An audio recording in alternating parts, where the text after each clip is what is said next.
রোজ গার্ডেনে আপনাদের স্বাগত। তো আমি এই যে গাছটি দেখাচ্ছি, দেখুন গাছটার ফুলটাও ফুটে আছে, দেখুন গোলাপি কালারের একটা সুন্দর জবা ফুল।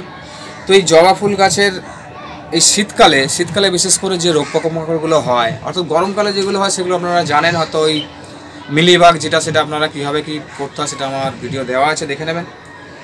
তো এখানে যে শীতকালে যে পোকাটা হচ্ছে সেটা হচ্ছে কালো রঙের, দেখবেন এই পোকাগুলো মানে উনকি পোকা নামে পরিচিত। আমরা সাধারণত একটা উনকি পোকাই বলে থাকি মানে লোকাল ভাষায়। তো এই উনকি পোকা যে জিনিসটা, সেটা আপনাদের দেখবেন সর্ষে গাছের ফুলে অধিকাংশ, মানে হলুদ কালারের ফুলে অধিকাংশ দেখবেন এই উনকি পোকা দেখা যায়।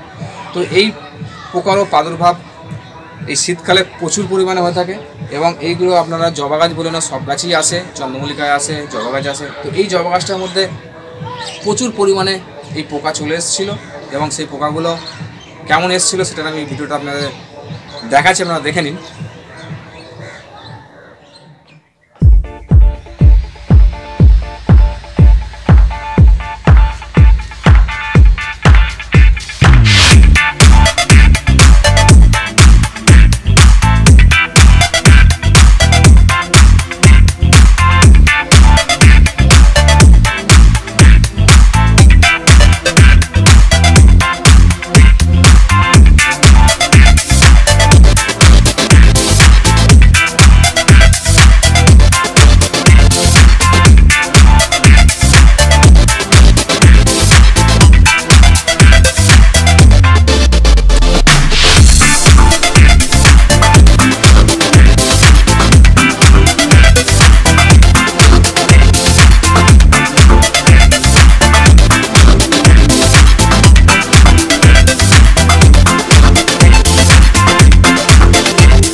তো দেখে নিয়েছেন আপনারা কীভাবে ভিডিওটা পোকাগুলো আছে। তো সেই গাছের মধ্যে এই যে কুঁড়িগুলো ছিল, এই কুঁড়ির মধ্যে যে প্রচুর পরিমাণে পোকা হয়ে গেছিলো, সেগুলো দেখুন আমি কি করেছিলাম এবং কি করে সেটাকে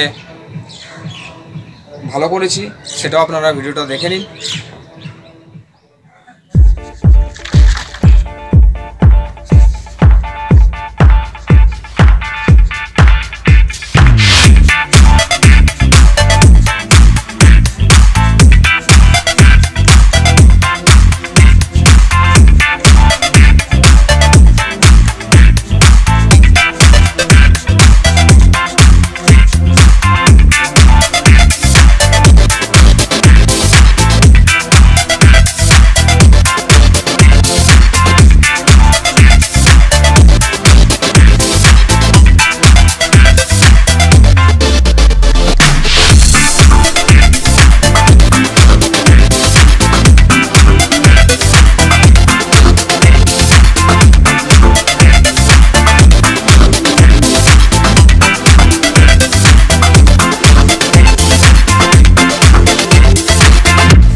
তো এরপরে আপনাদের বলি, সেই যে স্প্রে করেছিলাম গাছের মধ্যে আপনাদের যে দেখালাম, সেই স্প্রেটা কি করেছিলাম আপনাদের দেখাই।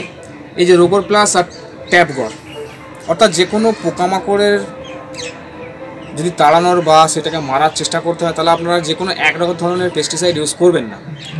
কারণ এখানে দেখুন রোগর প্লাস, ট্যাপগর, আরও 2-3 রকমের আপনাদের বলছি। এটিএম নামে একটা পেস্টিসাইড আছে, কাকা নামে একটা পেস্টিসাইড আছে। তা আপনাদের বলি যেটা এই যে ডাইমেথয়েড 30% কম্পোজিশনের পেস্টিসাইড নেবেন, এবং অন্য যদি আরও কোনো পোকামাকড়ের পেস্টিসাইড পাওয়া যায় তাহলে সেই পেস্টিসাইডও আপনারা ইউজ করবেন। তার কারণ বলছি, দুটো পেস্টিসাইড আপনারা মোটামুটি নিজেদের কাছে রেখে দেবেন, অল্টারনেট করে মাসে যে 2বার করে দিতে হয় পেস্টিসাইড, তার 15 দিনে একরকম পেস্টিসাইড ইউজ করবেন, আর একটা পেস্টিসাইড আপনারা অন্য একটা আর 15 দিন পর আরেকটা ইউজ করবেন, যাতে করে পোকামাকড়ের একটা পেস্টিসাইড তার সহ্য হয়ে যাওয়ার। যেমন আমাদের কোনো রোগ হলো দেখবেন আপনাদের অ্যান্টিবায়োটিক যে দেওয়া হয়, অ্যান্টিবায়োটিক দেখবেন ডাক্তারদের কাছে যখন যাবেন তার পরের বারে যেই ফের আবার যখন রোগটা হলো তখন কিন্তু আপনার অ্যান্টিবায়োটিকটা চেঞ্জ করে দেয়।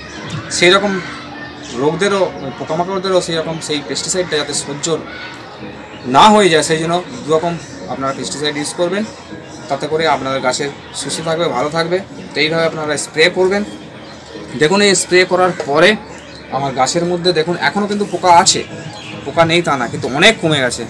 এই দেখুন এই কুঁড়িটা ফুটছিল না, পোকায় চারিদিকে ঘিরে ধরেছিল, সেই কারণের জন্য এই কুঁড়িগুলো আসছিল না। প্রত্যেকটা জায়গায় দেখুন, প্রত্যেকটা এবার কুঁড়িগুলো আস্তে আস্তে একটা দেখুন কুঁড়ি ফুটতে শুরু করে দিয়েছে।